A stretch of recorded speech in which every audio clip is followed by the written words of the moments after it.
We've talked about health issues in this global citizen.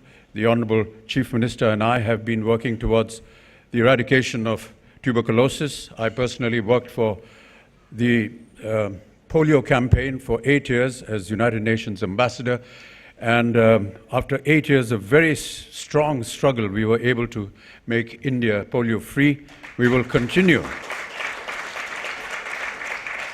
We shall continue to work in that direction because even though India is today polio-free, we know that some of our neighbors still carry that virus, and there's always the threat of that virus following through.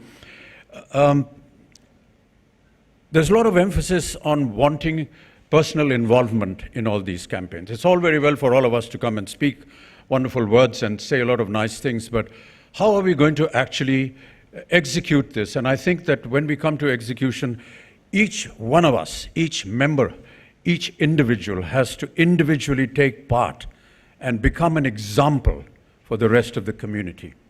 When I worked for the TB campaign and I worked for the hepatitis campaign, I gave my personal example, and I'm not afraid or shy to admit that I'm a TB survivor. I'm a hepatitis B survivor, I hope to keep surviving. But the reason why I said that was because I wanted to become an example for those cases. And if and when we can make examples of our youth in this most wonderful movement called the global citizenship, that is how we can take this movement forward. So therefore, I must urge each individual.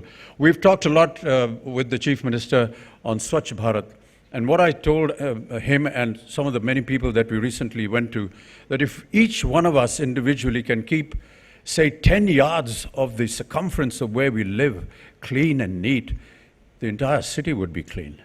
And that's something that we all need to do. We all need to work individually and make sure that such occasions are not just occasions where we come and make some wonderful speeches, but go outside and actually start